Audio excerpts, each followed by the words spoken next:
This is a ginty.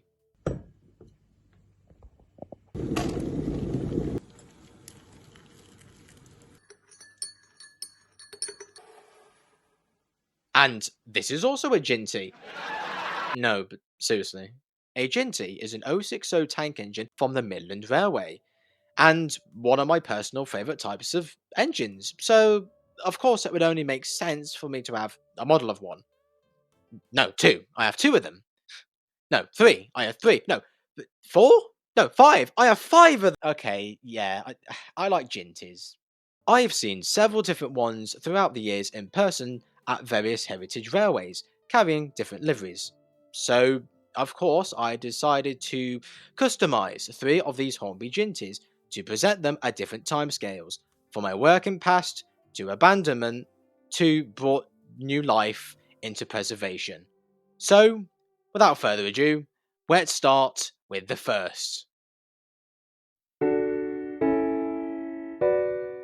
The first Jinty was to be in a British Railways black, as I ordered the Hornby one with the numbers 47646, so I ran with that livery. Adding small details like the coupling hooks, brake pipes, and lampines were the simplest to add. However, there were details that were missing from the Hornby body. Details like the handrails on the front on the tanks, lubricators, and pipework on top of the tanks had to be added from various bits I had lying around. I used small cuts of styrene and bent them to make the steps, and thin craft wire glued on small cuts of styrene to create the lubricators. Handrails were sourced from a spare model I had. After that came the bunker. The bunker flap was made from a thin strip of styrene glued in place. Though it wasn't long before I changed the look, as the moulded coal load were just... Ugh. Yeah, not very good. So I took the thing off with a Dremel, drilled holes, bent wire, glued wire, added new bunker flaps, and then added styrene. Primered and painted, and oh my god, this looks so much better than the moulded look. Like, just look at the difference it makes. I also replaced the lubricators with some dapple terrier ones from Peter Spares on eBay. I added some new decals to the model, now with early BR emblems instead of the late ones. A slight touch-up later with paint in areas and varnish later, the body was ready to put onto the chassis. Perfect. It was done. Those added details really make a difference when you compare it against how the body looked like previously. That is now 1 out of 3 completed. Now moving on to Jinty number 2, or should I say 1?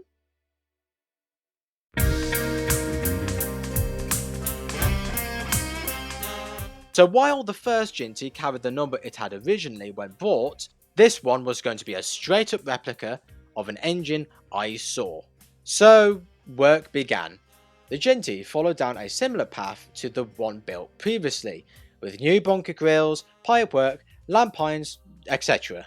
The newer details I added were swapping out the buffers for sprung ones from Bachmann, new brake and vacuum pipes, and a new whistle sourced from an old dapple terrier. Once detailed up came the primer and paint. 5 to 10 layers of the blue were added, then red, then black, then small areas picked out in yellow.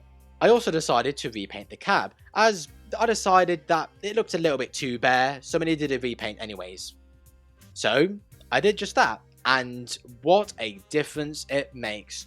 The biggest challenge was to figure out the number 1. I found some yellow block transfers from Fox to see what it would look like if I were to cut them out by hand. I then slid them off from being soaked and applied them onto the body, with thin red lining acting as the numbers outline. And again, from Fox. And that was the numbers done. I know there's a much better way out there of getting the numbers more precise, but if it works, it works. And this did.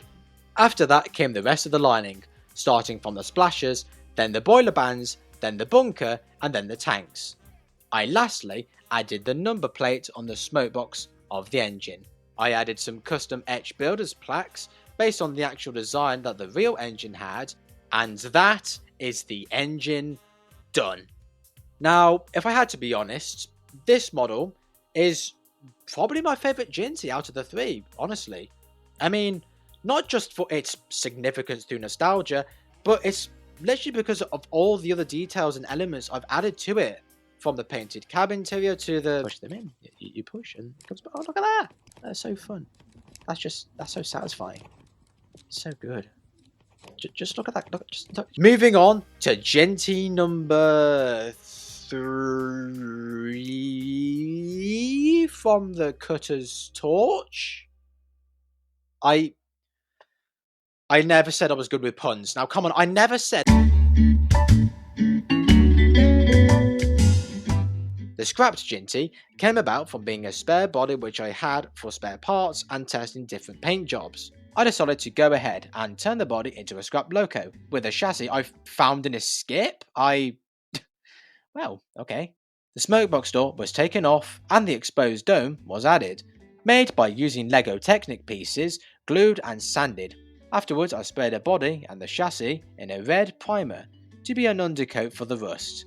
Shades of orange, brown and greys were then dry brushed onto the model, with some being heavier in areas compared to others. Some weathering powders also came in handy, by brushing them in places that made the most sense.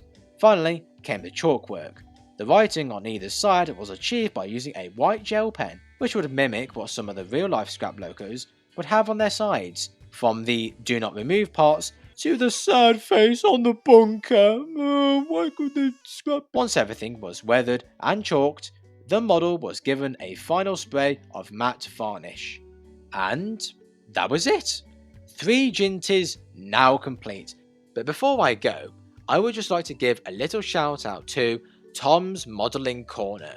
His O-Gauge model reviews are always an entertaining watch, and his YouTube shorts have been very helpful when figuring out how to fix double O-Gauge models. From one Jinty enjoyer to another, I can fully recommend. But anyway, that'll do it for me. Thank you very much for watching, and I'll see you later.